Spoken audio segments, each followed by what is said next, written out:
fastest racing game. I want to go fast. You see this? This is baby shit. Boring. I can go this fast IRL. Now let me show you a real game. Oh! What did I just do? See, how are you at 400, bro? Oh my god, someone just blew up ahead of me. Dude, we're neck and neck. Oh, what the fuck? Go! Go, dude. I'm fucking... What are you doing? Go, bitch! You should just click on record audio now. I'm going backwards. Welcome in. We're playing. Wait, no. Hello, my darlings. We're playing Speed Racer. Hello. Speed Racer. Hey, okay, so.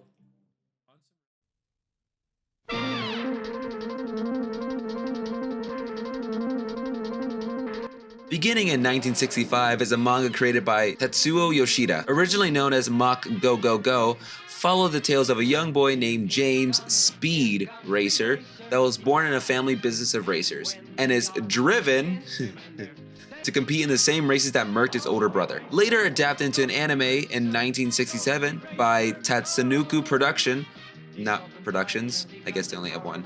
Mach Go Go Go was huge in Japan. However, it was very Japanese, which sucked. So the production crew scrambled as they were worried Americans were missing out on Elvis Presley Racer Show.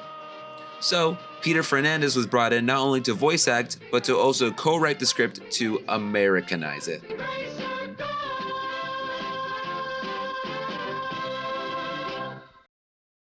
It later got adaptation after adaptation after adaptation. Speed. Like Speed Racer? Yeah, right. Speed Racer really was a cultural phenomenon, even having a film in 2008 directed by the Wachowski sisters. So it really isn't surprising that I got a video game, which is also a tie-in. One that wasn't very successful, as both the video game and the movie were financial failures, with its film only grossing $94 million in its $120 million budget. And there's no public knowledge about the budget of the video game, it's safe to assume it didn't meet its mark. Also, critics slammed both the movie and the game, with critics calling the movie visual fatigue, even being nominated for a Razzie Award for the category Worst Prequel, Remake, Ripoff, or Sequel. The game also got reviews. It's not as bad as the movie. The worst of them just calling it a blend between Ridge Racer and F-Zero, which yeah, you can see that, but I think it's more than that. That was then though. Now, both of them have their own cult following. I'm gonna let you in a little secret. Critics can be wrong.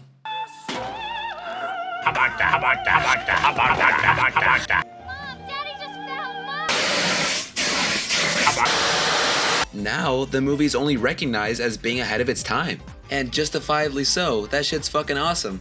And the game, still not being widely popular, is praised for how not shit it is. Which sounds critical, but you gotta realize, movie tie-in games are usually horrible and nothing more than cash grabs. But I'm telling you, this game has so much soul, just like the movie, which you should go watch, right now. Speed Racer, slow down! And when he's jumping, he's thumping his thumb to beat of the drum of his dumps, dumping, oh hey, he's dumps, dumping, oh hey, he's dumping. If you've ever seen the movie, you know that things can get really intense and it's so flashy. And this game delivers on it. I adore how stylistic it is, especially with all these onomatopoeias flashing on screen. And before I talk about the combat, I want to talk about these characters. There's a monkey? Yes, bro. Not about their personalities, but what they serve to overall racing. Each one of them has a unique personality, and you'll know when you hit them. There's not that much variety, but the fact that they're all voice acted is really cool. Hey, I won! Cool beans! They'll talk so much shit that they will legitimately make you angry. It made me angry. And the ones talking the most shit are your rivals. So this game has a rivals and an ally mechanic, unique to every character. Rivals will actively target you while allies fend off the rivals. I won't lie to you though, in my time playing, I have not seen the ally do anything except not target me. I just want to play the game. Wait, it's random. You gotta wait for the slot machine. Alright, tell me your guess, and if you win, I'll take it. Grey Ghost. No. You guess again? No, just press X. Press X. You have to win the slot. No, okay. Guess again. I honestly don't really care much for stats. I guess you can feel a difference, but it's really not major. Another thing that's not too major, but I appreciate are the character vehicles. Specifically Trixie, as in the movie, she didn't have a vehicle, but she does drive. And that goes to every character, minor, major, or even new. Now, some of the vehicles do look the same, but the color helps them stand out. And speaking of color, this game is so saturated, I love it. It like reflects the movie, oh my god! The colors pop so much, it really makes every track unique. I really wish this game was on an HD console. These tracks are so detailed. They have so many twists and turns and loop-de-loops, and since the tracks are so detailed, there's the occasional pop-in. But I can excuse all that just because the tracks are really fun. You'd think that every track would look the same, but they all have their own obstacles and visual style. Not to mention the music. It's not like the best OST out there, but when you're going really fast and you hear this... Drive. Holy fucking shit! Jesus, how are you in 8th place? I don't know! How are you in 2nd? I just fell through the fucking map! I just fell... What the fuck? What the fuck? What the fuck? Did you see that? No, I was too... Yeah, fuck you, Chica. What? What? Fine. Goodbye, everyone. What the fuck happened in this fucking...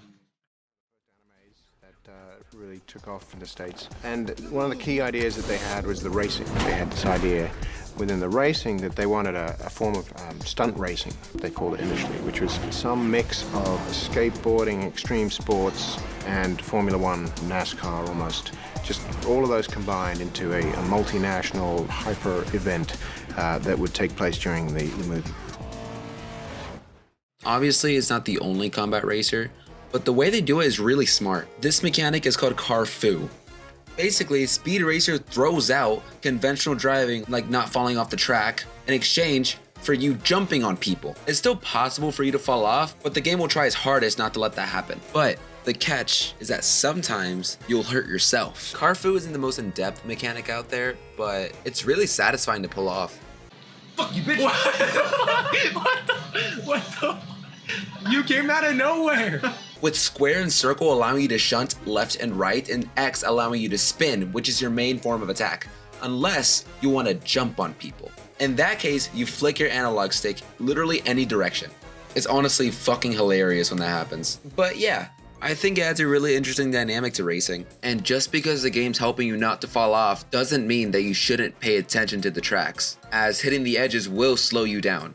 Which, in my time playing, it was really hard not to hit the edges at first. The physics just feel so different. I'm not saying that it's bad, but I noticed myself skidding a lot.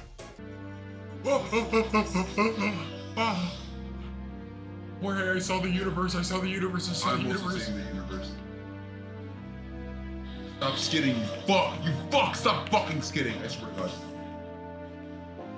I hate this game. I genuinely hate this game. Oh. Sometimes it'll be from me performing Car-Fu or trying to drift in a way. The best way I can describe it is it feels somewhat slippery. Not even when you're skidding, even if you're trying to go in a straight line, make a tight turn because of an obstacle.